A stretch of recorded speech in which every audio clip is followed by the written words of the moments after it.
Hi friends, welcome back to my channel Dua gardening. कैसे हैं आप सब? उम्मीद है खैरियत से होंगे। स्नेक प्लांट, जिसको सनसेवेरिया ट्राइफ्रास्कियाटा भी कहते हैं, बेसिकली ड्रेसिना फैमिली से ताल्लुक़ रखता है और ये एक रेगिस्तानी पौधा है।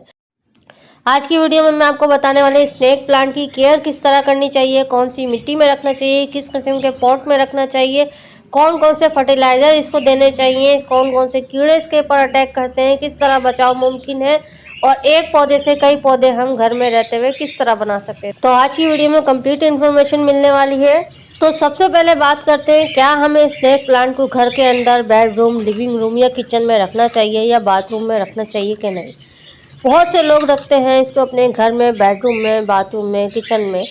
तो मेरी सजेशन ये है, पौधा चाहे कोई सा भी हो, घर के अंदर ना रखें, घर के बाहर रखें। ऐसी जगह पे रखें, खिड़की से बाहर टांग दें, भले से ऐसी जगह से रखें जहाँ से हवा आती जाती हो, घर में वेंटिलेशन हो हवा की, वहाँ आप घर के बाहर रखें। कोई सा भी पौधा हो, चाहे वो नुकसान पहुँचा रहा हो या नहीं पहुँचा रहा हो, या पानी में रखा हो या मिट्टी में नहीं रखा हो, मिट्टी में रखा हो, किसी भी चीज़ में आप ग्रो करें पौधा, घर के अंदर मत रखें, कोई सा भी पौधा। ये बात आप एक जहन में रखें। सन रिक्वायरमेंट की बात की जाए तो सूरज की रोशनी की स्नेक प्लांट को भी बहुत ज़रूरत है। इसको कम से कम 2 घंटे की तो धूप मिलनी चाहिए। अगर आपने इसको घर के अंदर रखा है और ऐसी जगह रखा है जहाँ पे कम रोशनी, कम धूप आती है, तो आप हफ्ते में या महीने में एक दफ़ा इसको ऐसी जगह रखें जहाँ पे बहुत अच्छी धूप आती है, तो ये प्लांट आपके पास सालों साल चलता रहेगा। अगर आप इसको लो लाइट कंडीशन वाले कमरे में रखेंगे, जहाँ पर दिन के वक्त भी आप एक किताब नहीं पढ़ सकते हैं, इतनी कम रोशनी आती है वहाँ पे, नेचुरली कुदरती रोशनी, तो ये पौधा बहुत ही तेज़ी से मुरझाने लगेगा और ये मर जाएगा। इसकी न्यू ग्रोथ भी नहीं होगी, ये खुश भी नहीं रहेगा और ये आपको इतनी अच्छी चीज़ें प्रोवाइड नहीं कर सकेगा जितना एक हेल्दी पौधा कर सकता है। प्रोपगेशन की बात की जाए तो बेस्ट तरीका ये है कि इसको साल भर या 6 महीने के लिए आप एक ही गमले में लगा रहने दें। जब ये पूरा गमला भर जाए पौधों से, स्नेक प्लांट से, तब आप इसको संभाल कर अलग कर लें। जब आप इसको अलग करें तो ये ख्याल रखें कि हर बेबी प्लांट के साथ रूट्स होना ज़रूरी है। बगैर रूट के वो बहुत जल्दी गल जाएगा, मर जाएगा। ये मैंने लीफ कटिंग से सारे ग्रो किए हैं। 2-3 पत्ते मैंने लीफ को काट कर, यानी कि पत्तों को काट कर मैंने इसमें लगा दिया था एक गमले में, और ये आहिस्ता आहिस्ता एक पौधा बना, 1 से 2, 2 से 3, ये पूरा गमला भर गया। उसके बाद अब मैंने इसको 6 महीने या तकरीबन साल भर हो गया होगा, इसको मैंने अब अलग किया है, सेपरेट किया है मदर प्लांट से बेबी प्लांट। अब ये बेबी प्लांट भी बड़े होकर मदर प्लांट बन जाएंगे, यानी कि ये भी प्रोड्यूस करने लगेंगे बेबी प्लांट। तो इस तरह आप इसको अगर प्रोपोगेट करेंगे तो ये कभी भी आप फेल नहीं होंगे इसकी कटिंग लगाने में, और ये कामयाब तरीका है। फर्टिलाइज़र की बात की जाए तो साल में सिर्फ एक दफ़ा आप इसको फर्टिलाइज़र दे सकते हैं, या जब आप इसको प्रोपोगेट करें, यानी कि एक गमले से कई पौधे इसके बना रहे हैं, तो आप इसको फर्टिलाइज करें। यहाँ पे मैंने गाय के गोबर की खाद दी है इन सभी गमलों में, और ये बहुत अच्छे से चलते हैं सिर्फ गार्डन कंपोस्ट में।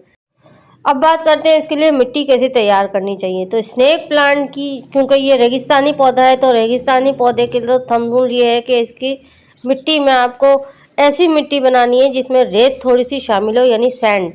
तो आप इसमें 50% बालू मिट्टी और 50% सैंड शामिल कर दें, और थोड़ी सी एक आध मुट्ठी आप इसमें खाद शामिल कर दें।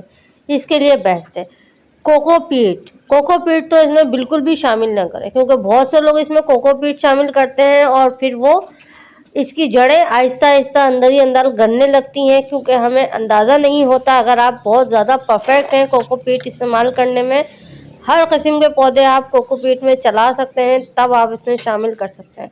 वरना सिंपल वे में देखा जाए तो आप इसमें सिर्फ और सिर्फ बालू मिट्टी और रेत शामिल करें, इसके लिए इनफ। स्नेक प्लांट को सेपरेट करते हुए ये मसला भी आता है, क्योंकि ये एक दूसरे से एकदम कंबाइंड होकर जुड़े हुए होते हैं और ये बहुत टाइटली जुड़े हुए हैं एक दूसरे से, तो इनको बहुत फोर्स लगा के, जान लगा के आपको अलग करना है। लेकिन इसमें ख्याल ये रखना है, जो भी आप पौधा निकालें उसमें जड़ें ज़रूर होनी चाहिए। अगर जड़ों के बगैर हमने इसको तोड़ दिया तो ये बहुत मुश्किल से सर्वाइव कर ले।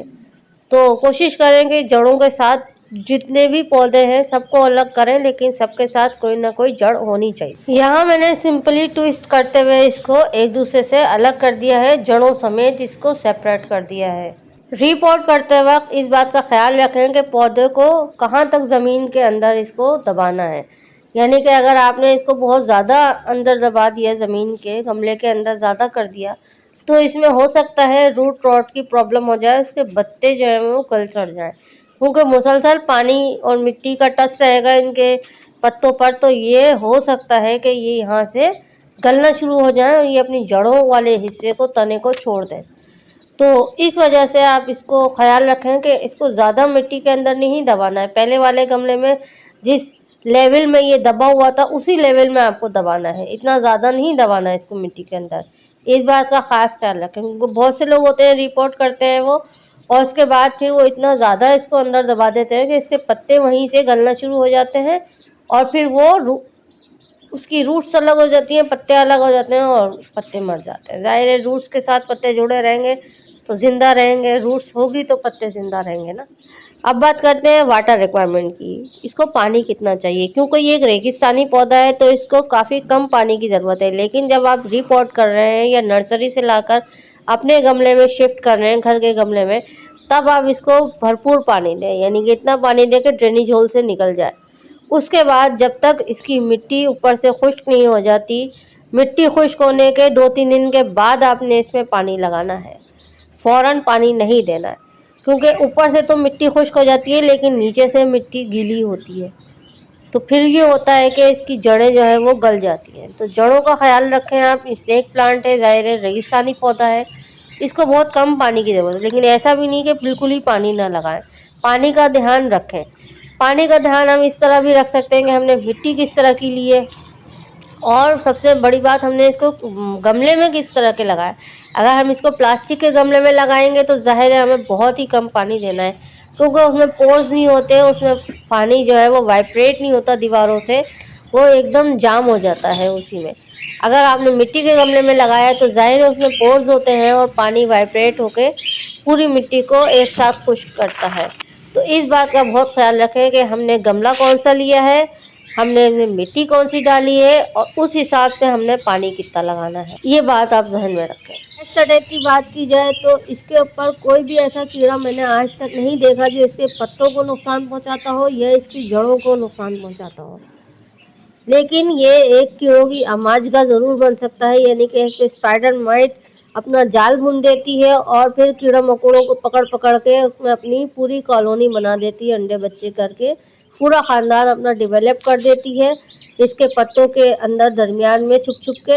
और फिर जो हमारे घर में दूसरे पौधे हैं उनमें जो है वो पेस्ट अटैक हो जाता है, यानी कि कीड़ा मकोड़ों का हमला स्टार्ट हो जाता है स्पाइडर माइट की वजह से। स्पाइडर माइट इसके अंदर तो कोई नुकसान नहीं पहुंचाती, हमारे दूसरे पौधों को ज़रूर नुकसान पहुंचा सकती है। तो इसके ऊपर हफ्ते में एक दफ़ा नीम ऑयल स्प्रे इसके अंदर जड़ों में और इसके जो पत्तों के अंदर पत्ते जो निकल रहे हैं वहाँ पर आप इसमें स्प्रे ज़रूर करें, ताकि कीड़ा मकोड़े आकर इसमें ना छुपें और दूसरे पौधों को नुकसान ना पहुंचा सके। तो इस बात का ख्याल रखें। स्नेक प्लांट में सबसे ऊपर इसकी टॉप में कांटे निकल आते हैं, यानी कि इसकी नोक इतनी शार्प होती है कि वो एक कांटे टाइप का बन जाता है।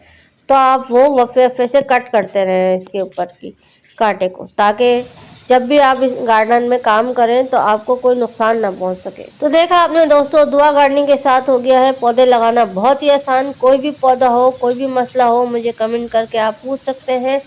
अपने घर वालों का बहुत ज़्यादा ख्याल रखें, इसी तरह पौधे लगाते रहिए। मिलती हूँ किसी और अच्छी वीडियो के साथ, तब तक के लिए thanks for watching, take care.